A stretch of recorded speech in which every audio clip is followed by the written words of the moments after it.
ಇನ್ನು ಬೆಂಗಳೂರಿನಲ್ಲಿ ಜಾಗತಿಕ ಬಂಡವಾಳ ಹೂಡಿಕೆದಾರರ ಸಮಾವೇಶ ಇನ್ವೆಸ್ಟ್ ಕರ್ನಾಟಕಕ್ಕೆ ಅದ್ದೂರಿ ಚಾಲನೆ ಸಿಕ್ಕಿದೆ. 4 ದಿನ ನಡೆಯುವ ಸಮಾವೇಶವನ್ನು ರಕ್ಷಣಾ ಮಂತ್ರಿ ರಾಜನಾಥ್ ಸಿಂಗ್, ಸಿಎಂ ಸಿದ್ದರಾಮಯ್ಯ ದೀಪ ಬೆಳಗುವ ಮೂಲಕ ಉದ್ಘಾಟಿಸಿದರು. ಕರ್ನಾಟಕದಲ್ಲಿ ಎಲ್ಲರೂ ಕೂಡ ಬಂಡವಾಳ ಹೂಡಿಕೆ ಮಾಡಿ ಅಂತ ರಾಜನಾಥ್ ಸಿಂಗ್ ಕರೆ ಕೊಟ್ಟರು. Pralhad Joshi, CM, DCM, M B Patil ಎಲ್ಲರೂ ಕೂಡ ಹೂಡಿಕೆಗೆ ಕರೆ ಕೊಟ್ಟಿದ್ದಾರೆ. ಈ ಬೆನ್ನಲ್ಲೇ ಉದ್ಯಮಿಗಳಾದ ಆನಂದ್ ಮಹೀಂದ್ರ 40,000 ಕೋಟಿ, ಸಜ್ಜನ್ ಜಿಂದಾಲ್ 56,000 ಕೋಟಿ ಹೂಡಿಕೆಯ ಘೋಷಣೆಯನ್ನ ಮಾಡಿದರು. ಸಿಎಂ ಜೊತೆಗೆ ಒಪ್ಪಂದಕ್ಕೆ ಸಹಿ ಹಾಕಿದರು. ಈ ಮೂಲಕ ಮೊದಲ ದಿನವೇ 1 ಲಕ್ಷ ಕೋಟಿ ಹೂಡಿಕೆ ಹರಿದು ಬಂದಿದೆ. ನಾಳೆಯಿಂದ ಶುಕ್ರವಾರದವರೆಗೆ ನಡೆಯಲಿರುವಂತಹ ವಿವಿಧ ವಿಚಾರಗೋಷ್ಠಿಯಲ್ಲಿ ವಿವಿಧ ಕ್ಷೇತ್ರಗಳ ದಿಗ್ಗಜರು ಉದ್ದಿಮೆ ಲೋಕದ ಭವಿಷ್ಯದ ಬಗೆಗಿನ ತಮ್ಮ ಒಳನೋಟಗಳನ್ನು ಹಂಚಿಕೊಂಡಿದ್ದಾರೆ. ಪ್ರಮುಖ ಹೂಡಿಕೆ ಒಪ್ಪಂದಗಳಿಗೆ ಸಹಿ ಬೀಳಲಿದೆ. 10 ಲಕ್ಷ ಕೋಟಿ ಹೂಡಿಕೆಯನ್ನ ಸರ್ಕಾರ ನಿರೀಕ್ಷೆ ಮಾಡಿದೆ. Karnataka has always been at the forefront of India's economic transformation. The commitment of being the most investor-friendly state in the country. With a stable policy environment, proactive governance, and a business-friendly ecosystem, we ensure that every investment made here thrives and contributes to inclusive, sustainable growth. I look forward to welcoming. Karnataka has always been a pioneer in leveraging digital transformation to accelerate business growth.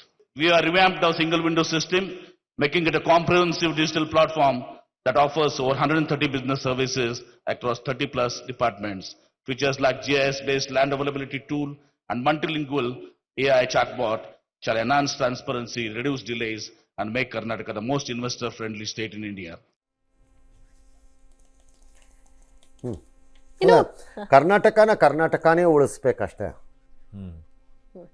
But 2 ವರ್ಷಕ್ಕೊಂದ್ಸಲ ನಡೆಯುವಂತ ಈ ಕರ್ನಾಟಕವನ್ನ ಬೇರೆ ಯಾರು ಉಳಿಸಲ್ಲ, ನೆನ್ಪಿಟ್ಕೊಳ್ಳಿ.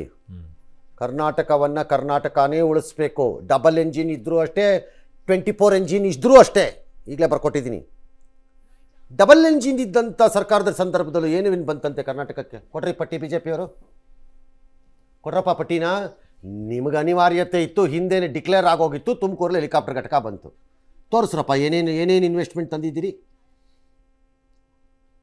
ನಾನು ಇದನ್ನು 50 ಸರಿ ಕೇಳಿದ್ದೀನಿ. ಹೌದು, 100ನೇ ಸರಿ ಕೇಳ್ತೀನಿ. ಈಗ ಕೊಡ್ರಪ್ಪ ಪಟ್ಟಿ. ಸುಮ್ಮನೆ ಬುರುಡ ಬಿಡಬೇಡಿ. ದೇಶಕ್ಕೆಲ್ಲ ಕೊಟ್ಟಿರೋ ಯೋಜನೆ ಇದು ಕರ್ನಾಟಕ. ಏನೇನು ಇನ್ವೆಸ್ಟ್ಮೆಂಟ್ ತೋರಿಸ್ರಪ್ಪ. ಪರ್ಟಿಕ್ಯುಲರ್ ಕರ್ನಾಟಕ ತೋರಿಸ್ರಪ್ಪ, ತೋರಿಸಿ. ಗುಜರಾತ್ಗೆ ಹೋಗಿರೋದು ಎಷ್ಟು?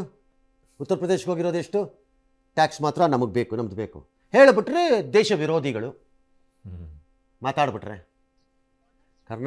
ಕರ್ನಾಟಕ ಉಳಿಸ್ಕೋಬೇಕಷ್ಟೇ.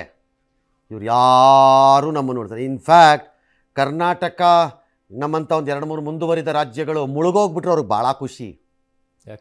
ಯಾಕಂದ್ರೆ ಅವ್ರು ಚೆನ್ನಾಗಿರ್ಬೋದಲ್ಲ. ಸೊ ಕರ್ನಾಟಕಕ್ಕೆ ಭಾಳ ದೊಡ್ಡ ಭವಿಷ್ಯ ಇದೆ ಅಂತ ನನಗೇನು ಅನಿಸಲ್ಲ. ಬಟ್ ಕರ್ನಾಟಕದ ಶಕ್ತಿಯಿಂದ ಅದು ತನ್ನ ಭವಿಷ್ಯವನ್ನು ಉಳಿಸ್ಕೊಳ್ಳುತ್ತೆ ಅನ್ನೋ ನಂಬಿಕೆ ಇದೆ ಅಷ್ಟೆ. ಇನ್ನು ಬೆಂಗಳೂರಿನಲ್ಲಿ ಇವತ್ತು ಆರಂಭವಾದ ಜಾಗತಿಕ ಬಂಡವಾಳ ಹೂಡಿಕೆ ಸಮಾವೇಶದಲ್ಲಿ ಬಿಡ್ರಿ, ಅವ್ರು ಬಂದಿಲ್ಲ. ಅವ್ರಿಗೇನೋ ಕಾಲ ಪ್ರಾಬ್ಲಮ್ ಆಗಿದೆ, ಬಂದಿಲ್ಲ. ಯಾರು? ರಾಹುಲ್ ಗಾಂಧಿ ಏನು ಬಂದು ಏನು ಮಾಡ್ಬೇಕು ಅವರಿಬ್ರು? ಅಶೋಕ್ ಅವ್ರು ಹೇಳ್ತಾ ಇದ್ದಾರೆ. ಸರಿ, ಅಶೋಕ್ 1000 ಹೇಳ್ತಾರೆ. ಹೇಳಿದ್ದೆಲ್ಲ ಏನು ಸತ್ಯನಾ? ಏನು ದೇವ್ರ ಸತ್ಯ ಅವ್ರು ಹೇಳಿದ ತಕ್ಷಣ? ಇದೊಳ್ಳೆ ಕಷ್ಟವಾಯ್ತಲ್ಲ ಇತ್ತೀಚೆಗೆ. ಯಾಕೋ ಅಶೋಕ್ ಹೇಳಿದ ತಕ್ಷಣ ಸತ್ಯ ಅಂತ ಹೇಳಿ ಮತ್ತೆ ಏನು ಬಂದು ಏನು ಮಾಡಬೇಕಿತ್ತು ಅವರಿಬ್ರು? ಬರಬೇಕಾಗಿತ್ತು. ಸುಮ್ಮನೆ ಧರ್ಮ ಒಂದು ಬಂದು ಭಾಷಣ ಬೇಕಾದ್ರೆ ಮಾಡ್ಬೋದಾಗಿತ್ತು. ಬಂದು ಇನ್ನೇನಾರು ಇವ್ರಿಗೇನು ಗೊತ್ತಾ, ಟ್ರ್ಯಾಪು ಕರೆಸ್ಬಿಟ್ಟು ರಾಹುಲ್ ಗಾಂಧಿ ಏನಾರು ಅಲ್ಲಿ ನರೇಂದ್ರ ಮೋದಿನ ಬೈದ್ಬಿಡೋದು. ಇನ್ನೇನು ದೇಶದಲ್ಲಿ ನಡೀತಿರೋದಲ್ಲ ಸರಿ ಇಲ್ಲ ಅಂತ ಏನಾರು ಹೇಳ್ಬಿಟ್ರೆ ನೋಡಿದ್ರ ದೇಶ ಹೆಂಗೆ ಹಾಳು ಮಾಡ್ತಾ ಇದ್ದಾನೆ. ನೀವು ಕರ್ನಾಟಕಕ್ಕೆ ಬರಬೇಕಾಗಿದ್ದೆಲ್ಲ ಕಿತ್ಕೊಂಡ್ಬಿಟ್ಟು ಗುಜರಾತ್ಗೂ ಉತ್ತರ ಪ್ರದೇಶಕ್ಕೂ ಕೊಟ್ಟು ಹಾಳು ಮಾಡಿದಾಗ ಹಾಳಲ್ಲ ಬಿಜೆಪಿಯವ್ರಿಗೆ. ಇನ್ನೊಬ್ರು ಹೇಳ್ಬಿಟ್ಟ ತಕ್ಷಣ ಹಾಳು. ವಿಷಯ ಸಿಗ್ಬೇಕು. ಎಸ್.